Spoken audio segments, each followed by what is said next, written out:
Bonsoir et comme à l'accoutumée, nous ouvrons par le chapitre des mesures législatives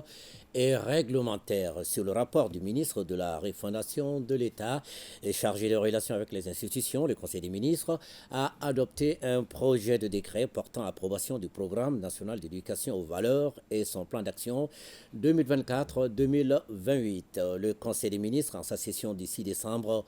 2023 a pris acte d'une communication écrite relative au programme national d'éducation aux valeurs et son plan d'action 2024-2028. Ce programme est articulé autour des axes stratégiques suivants: promotion de l'éducation civique, morale et patriotique,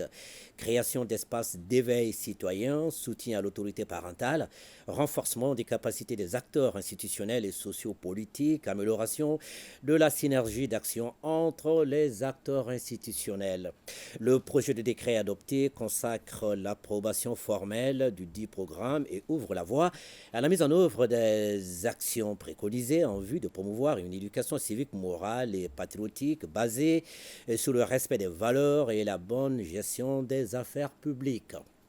Sur le rapport du ministre de l'économie et des finances, le Conseil des ministres a adopté un projet de décret portant approbation de l'avenant numéro 1 au marché numéro 0557 DGMP DSP 2018 relatif aux travaux de construction de la liaison électrique double terne 225 kV Sikasso, Bougouni, Sanakoroba, L'eau globale 2, construction de postes. L'avenant est conclu entre le gouvernement de la République du Mali et l'entreprise Tata Project Limited pour un montant de 6 791 663,90 dollars américains, soit environ 3 823 706 776 francs CFA hors taxe et un délai d'exécution de 27 mois et 8 jours. L'exécution des travaux du marché initial a rencontré des difficultés liées notamment à la survenue de la pandémie de la COVID-19, à la non-délibération des emprises du projet, à la crise sociopolitique et aux actions imposées à notre pays par la CEDEAO et l'UEMOA. Le présent avenant prend en compte, entre autres, la modification de certaines caractéristiques des équipements, avec des équipements de nouvelle génération pour tous les postes de transformation, la variation de prix de certains produits, les retards des expéditions vers les sites, notamment les frais de stockage ou d'entrepôt, la hausse des prix de certaines matières premières comme le cuivre et l'aluminium, le retard dans la libération des emprises allouées au poste de Djalakourbougou et l'accès au poste de Kodialani.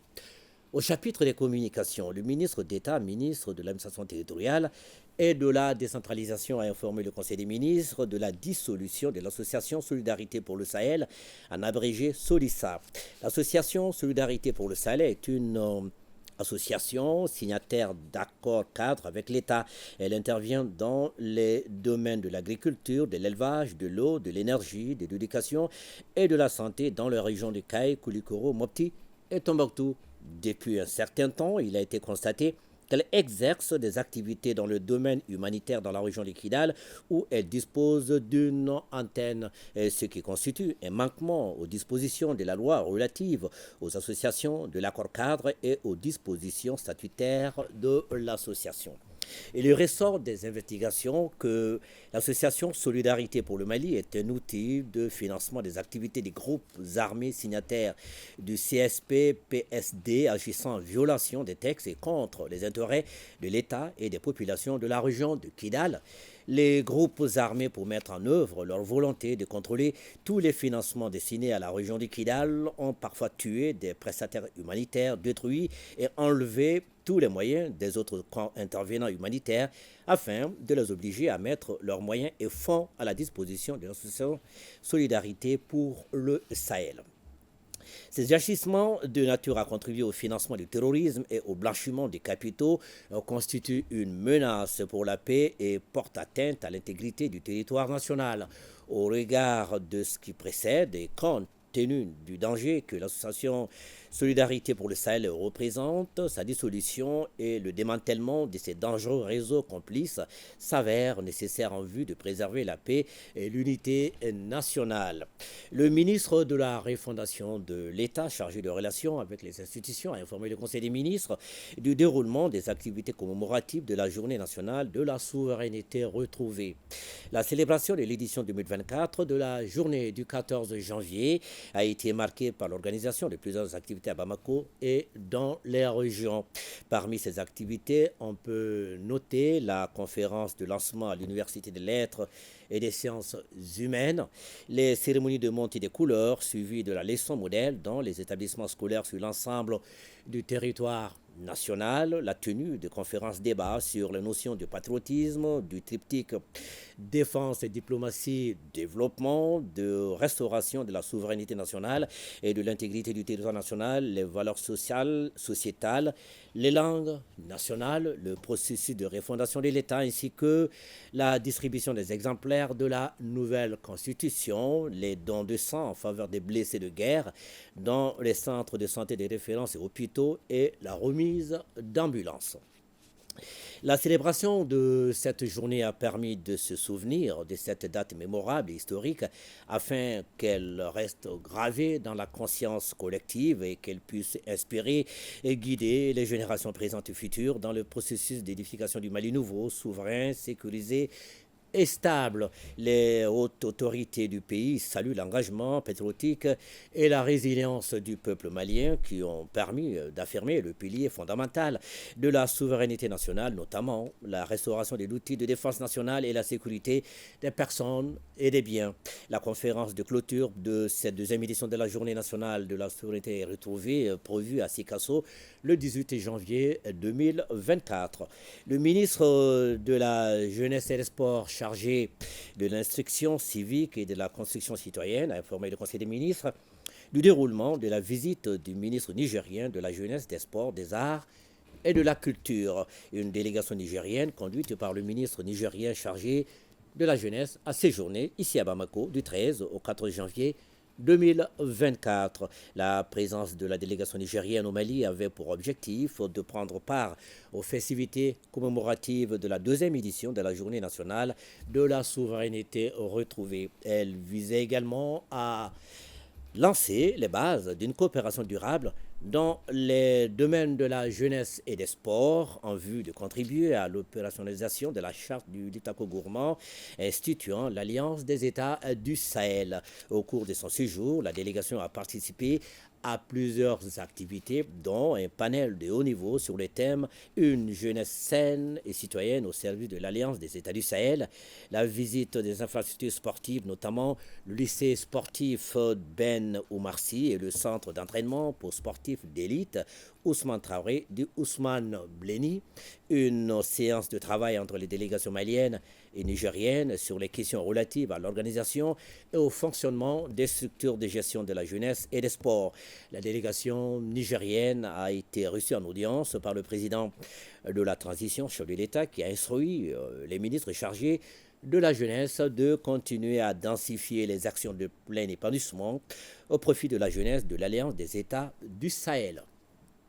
Le ministre de l'Industrie et du Commerce a informé le Conseil des ministres de l'opération de contrôle des dimensions légales des fers à béton. Dans le cadre de la protection de la population, le ministère de l'Industrie et du Commerce, à travers ses services techniques, a entamé une vaste opération de contrôle des dimensions des barres de fer à béton sur le marché national. Cette mission avait pour objectif de vérifier les diamètres et les longueurs linéaires des barres de fer à béton et de lutter contre la fraude sur les poids et mesures dans ce sous-secteur. Elle a concerné les unités de fabrication et les distributeurs. Au terme de la mission, il a été constaté que les diamètres réels des fers à béton vendus sur le marché national sont nettement inférieurs aux diamètres publiés. En plus de ces attributions frauduleuses, les longueurs linéaires des barres de fer ne sont pas respectées par les unités industrielles. Au regard des conséquences néfastes de la fabrication de fer à béton non conforme aux normes édictées en la matière, le ministère a décidé de conditionner la levée d'intention d'importation des matières premières à la fourniture d'un engagement formel de se conformer aux normes de fabrication de fer à béton. Le ministre délégué auprès du Premier ministre chargé des réformes politiques et institutionnelles a informé le Conseil des ministres des conclusions des ateliers sur la 4e République, rôle et responsabilité des acteurs sociopolitiques et institutionnels. Conformément aux recommandations des Assises nationales de la refondation, la Constitution du 22 juillet 2023 prévoit un ensemble d'acteurs sociopolitiques et institutionnels auxquels des rôles et responsabilités ont été assignés. En vue d'évoquer les fondements juridiques qui interpellent chacun de ces acteurs, des ateliers ont été tenus ici à Bamako, Mopti, Koulikoro et Caille. Les thèmes développés au cours des 10 ateliers sont les suivants. Le Mali au cœur de la 4e République, citoyenneté et valeurs, la gouvernance politique, institutionnelle et électorale, la gouvernance administrative et territoriale, la lutte contre la corruption, la défense nationale, civile et militaire. L'objectif était de mobiliser l'ensemble des acteurs dans le but de créer la synergie nécessaire à l'atteinte des objectifs de refondation de notre pays, d'identifier les outils et moyens juridiques que la Constitution met à disposition pour contribuer à créer les conditions de l'avènement d'une gouvernance vertueuse en vue de la stabilisation et le développement du Mali, de contribuer à la promotion et à la concrétisation de l'esprit de la réforme institutionnelle. À l'issue des travaux, des recommandations ont été formulées, entre autres, poursuivre l'organisation de l'atelier et l'étendre au niveau local et dans la diaspora pour une plus grande appropriation des enjeux et responsabilités,